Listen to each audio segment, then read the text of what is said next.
Grummy, it's okay. When your dog has a bad dream.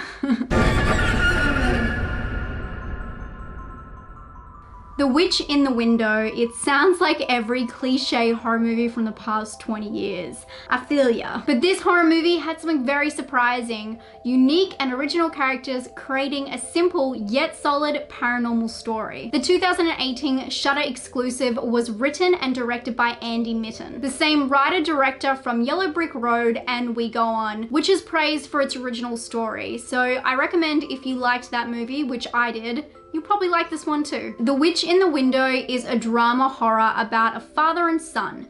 Finn, a 12-year-old boy, is spending time with his usually absent father Simon, who has bought a house in rural Vermont to fix up. But upon their arrival, they learn that the house still belongs to someone, and that is the woman who died there. Again, this film sounds very stereotypical, I feel ya, but there's a different vibe from the start. The characters have the same cliche traits that a lot of horror movie characters have, but these ones have a no bullshit attitude. The dad is more of an authentic character with boldness to him. The director has set up the characters so that the audience has a deep understanding of why he makes the choices he does. But overall, he's just a different personality playing the same old character we've seen before. But this time he is open and vulnerable, which is very rare for us to see in a man, let alone a father within a horror movie. Finn, the 12-year-old son, is also the same, and while he shares some of the vulnerable aspects, it's more like he is playing a 12-year-old, where with a lot of horror movies and low-budget horror movies, kids just don't act their age.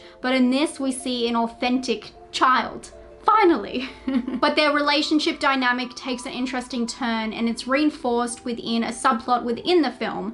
Finn has gotten onto the internet, a place he's not supposed to go without supervision. He's seen some really dark things, and he has this amazing conversation with his father about it. It really builds both of them for the audience and takes them from being two-dimensional characters into real people with real fears, real responsibilities, and real consequences. Pair this with the fact that the film takes place over a couple of days, so you really have time to sink into the characters and feel like you're part of the family. So when they eventually feel fear, so do we. I'd say a lot of the film is used to build up their characters. You'll find yourself thinking, is this just a drama? Until things take a turn. Make no mistake, this film dips into psychological horror thriller real quick. That's why it's worth indulging in the characters when they're presented, and the scares are stronger because of it. As I said, this film has a unique way of portraying the characters, and that can also be said for the witch herself. Ghost figures are usually portrayed within the same way in these cliche films, but because the vibes are a little bit different within this film,